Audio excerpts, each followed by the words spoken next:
पंतप्रधान नरेंद्र मोदीजींना चले जाव म्हणणाऱ्या जनाब संजय राऊतांना एवढंच सांगायचंय, देशाने तुम्हाला चले जाव म्हटलंय. महाराष्ट्रातल्या जनतेने संजय राऊत आणि उभाटा गटाला चले जाव म्हटलंय आणि महाराष्ट्रातून हद्दपार करण्याचं काम निवडणुकीच्या माध्यमातून विधानसभेला केलं, नगरपालिकेला केलं, पंचायत समितीला केलं, जिल्हा परिषदेला केलं, महापालिकेला देखील केलं. जनतेनं तुम्हाला चले जाव म्हटलंय. जनतेनं तुम्हाला चले जाव म्हणून घरामध्ये बसण्याचं आवडतं काम केलंय. पंतप्रधान नरेंद्र मोदीजींवर टीका. संजय राऊत ट्विट करून पंतप्रधान नरेंद्र मोदीजींना चले जाव म्हणतायत. अहो संजय राऊत, देशाच्या जनतेनं तुम्हाला चले जाव म्हटलंय. लोकसभेच्या निवडणुकीत तुम्हाला चले जाव म्हटलंय, विधानसभेच्या निवडणुकीत चले जाव म्हटलंय, नगरपालिका, महापालिका आणि जिल्हा परिषदेच्या निवडणुकीत चले जाव म्हणून तुम्हाला घरी बसवण्याचं काम जनतेने केलंय. संजय राऊत, तुम्ही पाकिस्तान धार्जिनी भूमिका घेताय, नोटबंदीवर प्रश्नचिन्ह उपस्थित करतायत. जनता तुम्हाला यापुढे देखील चले जाव म्हणून घरामध्ये बसवणार आहेत. तुम्हाला चले जाव म्हणून महाराष्ट्राच्या खुर्चीहून पायउतार केलं. महाराष्ट्रामध्ये 90 पैकी 20 जागा आल्या, 25 महापालिकेमध्ये तुम्हाला भोपळा मिळाला. तेव्हाच तुम्हाला महाराष्ट्रातल्या जनतेनं चले जाव म्हणून हद्दपार केलंय, हे लक्षात ठेवा. परभणीत निष्ठावंत शिवसैनिकाला महापौर केलं असा दावा जनाब संजय राऊत करतात. अहो संजय राऊत, तुम्हाला एकही मराठी माणूस निष्ठावंत भेटला नाही का? तुमच्या नगरसेवकापैकी एकही मराठी माणूस तुम्हाला आढळला नाही. आणि तुम्ही सातत्यानं आम्हाला मुस्लिमचा विरोध नाहीये, परंतु ज्या पद्धतीनं औरंगजेब फॅन क्लबची प्रवक्तेगिरी करण्याचं काम, औरंगजेबाचा आणि अफजल खानाचा अजेंडा पुढे चालवण्याचं काम उभाटा गटाच्या माध्यमातून केला जातोय, त्याला आमचा विरोध आहे. तुम्ही ज्या पद्धतीनं जाणीवपूर्वक औरंगजेबाची पिलावळ वाढवण्याचं काम करतायत, त्याला आमचा विरोध आहे. मुस्लिम महापौर करण्याबद्दल आम्हाला आक्षेप नाही, परंतु औरंगजेबाचा आणि अफजल खानांचा अजेंडा पुढे रेटून निवडणुकीमध्ये मराठी करायचं आणि निवडणूक संपला की परभणी सारख्या शहरामध्ये मुस्लिम महापौर करायचंय. याच परभणीमध्ये बाळासाहेब ठाकरे म्हणायचे, खान निवडा किंवा बाण निवडा.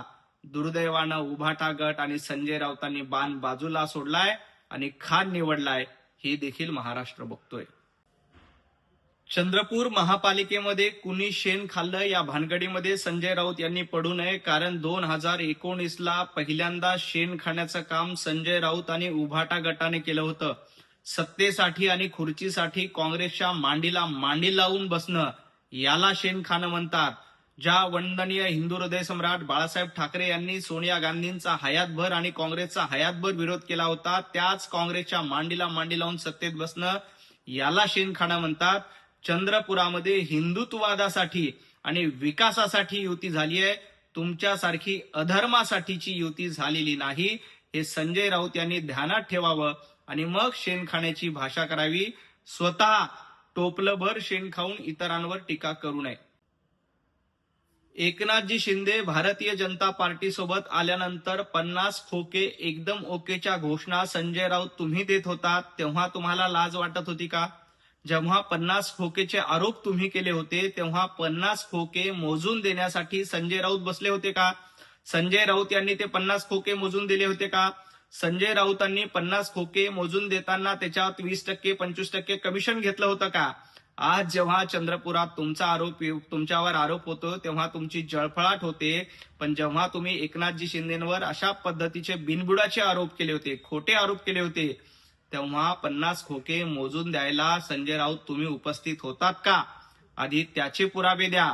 आणि त्याच्यामध्ये तुम्ही कमिशन घेतलं होतं का, याचं उत्तर महाराष्ट्राला द्या. आणि मग चंद्रपुराच्या आरोपानंतर जळफळाट करा.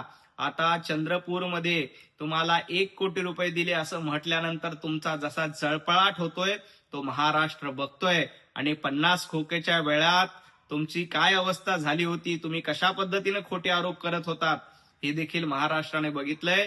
कमिशनखोरी करणं हा तुमचा धंदा झालाय आणि हे देखील लोकांना माहिती आहे. संजय राऊत पंतप्रधान नरेंद्र मोदीजींवर टीका करतायत, परंतु संजय राऊतांना इतकंच सांगायचंय की पाटकर फाईल आली तर संजय राऊत तुम्हाला तोंड दाखवायला जागा मिळणार नाही. अलिबागच्या बंगल्यामध्ये केलेले काळे कारनामे पाटकर फाईलमधून समोर येतील. आणि तुम्ही काय सांगतात काश्मीर फाईल्स, केरळ फाईल्स, या काश्मीर फाईल, केरळ फाईल या देशातल्या अन्यायाच्या कथानक होते आणि तुमची पाटकर फाईल हे महिलेंवर केलेल्या अन्यायाचं कथानक आहे. एप्स्टीन फाईलमध्ये भाजपचा काहीही संबंध नाही, भाजपच्या कुठल्याही नेत्याची त्याच्याशी काही देणं घेणं नाही, हे देखील जनतेला माहित आहे. पण पाटकर फाईल्स आणि संजय राऊत यांचा काय संबंध आहे हे महाराष्ट्रानं ओळखलंय. पाटकर फाईलच्या माध्यमातून तुम्ही कशा पद्धतीने एका माता भगिनीला त्रास दिला, कशा पद्धतीनं एका महिलेचा छळ केला, हे महाराष्ट्राच्या समोर आलेलं आहे. ती पाटकर फाईल आली तर संजय राऊत तुम्हाला तोंड देखील दाखवता येणार नाही.